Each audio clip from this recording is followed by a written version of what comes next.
Assalamualaikum warahmatullahi wabarakatuh. Salam sejahtera untuk kita semua. Perkenalkan, saya Luka Suciati Amna.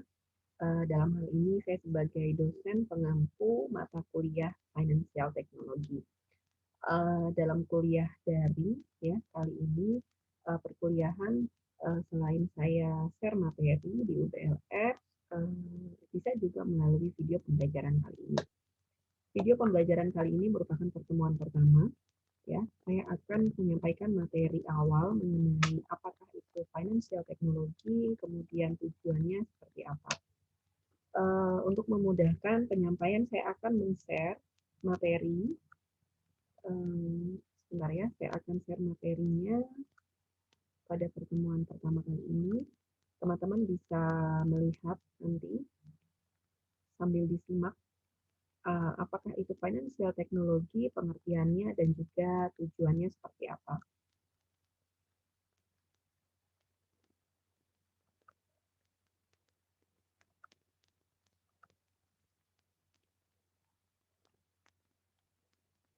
Financial technology atau biasa kita sebut ya fintech gitu ya. Kita biasa sebutnya dengan fintech.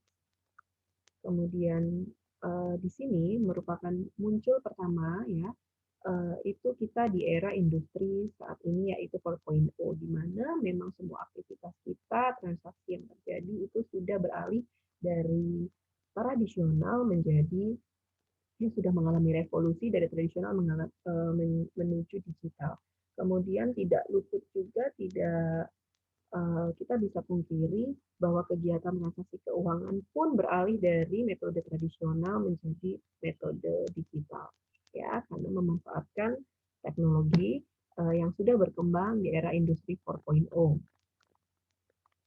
Kita bisa dilihat di sini dari abad 18 ya, abad ke-20, kemudian kita di sini dimulai dari semua tuh hanya menggunakan jari saja gitu ya. Kita tidak perlu lagi bergerak, kita tidak perlu lagi ketika kita ingin mendapatkan sesuatu atau kita membutuhkan sesuatu, kita tidak perlu lagi menggerakkan badan kita ya. Kita hanya bisa memilih dari dalam satu layar saja menggunakan jari jemari kita sendiri. Sudah seperti itu teknologinya. Nah, di sini saya akan masuk ke apakah itu financial technology. Financial technology berasal dari dua kata. Yang pertama financial dan juga teknologi. Jadi teknologi ilmu keuangan atau finansial yang menggabungkan atau memanfaatkan teknologi yang sudah ada. Jadi financial technology itu ketika digabung dia menjadi sebuah inovasi di dalam bidang jasa keuangan. Ya. Nah, sistem layanan keuangan yang menggunakan kecanggihan teknologi informasi dengan tujuan memberikan produk dan layanan jasa keuangan yang lebih efektif, inovatif, kreatif, dan efisien pada masyarakat atau konsumen. Seperti itulah pengertian daripada financial technology.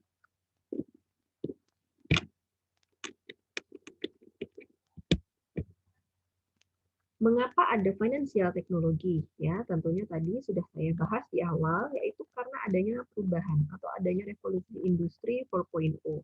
Kemudian juga adanya perkembangan teknologi itu sendiri. Ya, kemudian ada perubahan pola kebutuhan masyarakat.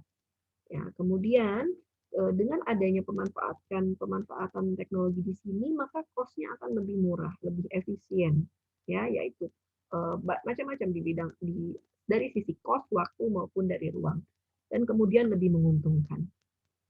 Nah, masyarakat tidak dapat dilayani industri keuangan tradisional, ya, perbankan terikat aturan yang berlaku, kemudian keterbatasan industri perbankan dalam melayani masyarakat di daerah-daerah tertentu. Nah, karena masalah itulah, karena keterbatasan itulah yang mengakibatkan, yang mendorong terciptanya teknologi keuangan. Jadi karena itu masyarakat mencari alternatif pendanaan selain jasa industri keuangan tradisional. Jadi masyarakat memerlukan alternatif pembiayaan yang lebih demokratis dan transparan, kemudian biaya layanan keuangan yang efisien dan menjangkau masyarakat luas. Nah, apa sih perbedaannya dengan lembaga keuangan yang lainnya? Ya, ini menurut OJK ya jenis perbedaannya bank dengan financial technology lending. Ya. Nah, kegiatan usahanya kalau bank itu menghimpun dana simpanan dari masyarakat umum. menyalurkan kredit dan pinjaman untuk korporasi, UMKM, dan lain sebagainya.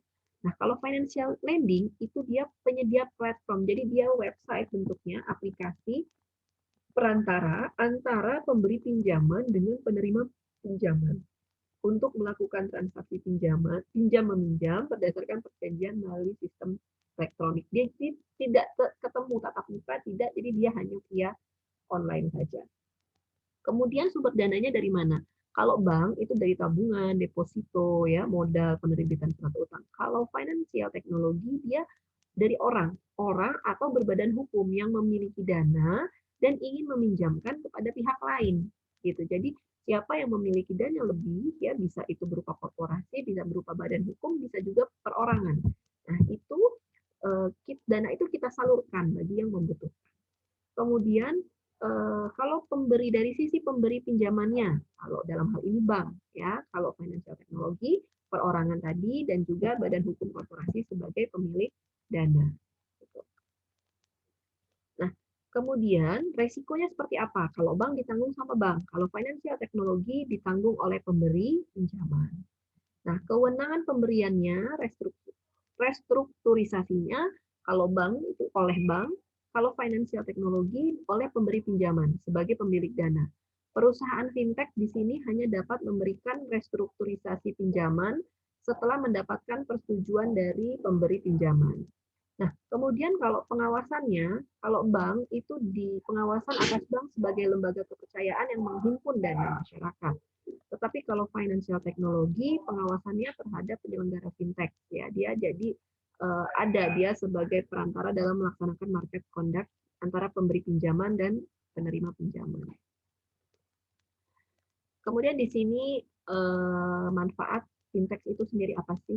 Yang pertama meningkatkan taraf hidup masyarakat, yang kedua mengurangi jumlah pinjaman dengan bunga yang sangat tinggi, ya banyak, ya yang banyak sekali yang menyalahgunakan. Kemudian mampu memberikan dukungan terhadap inklusi keuangan, ya, dan keempat dapat mendorong perkembangan perusahaan startup baru.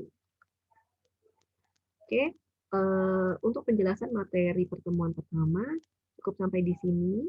Jika ada yang kurang jelas bisa didiskusikan di grup WhatsApp, ya. Semoga bermanfaat. Saya akan tutup materinya. Sampai ketemu lagi di video pembelajaran berikutnya. Assalamualaikum warahmatullahi wabarakatuh.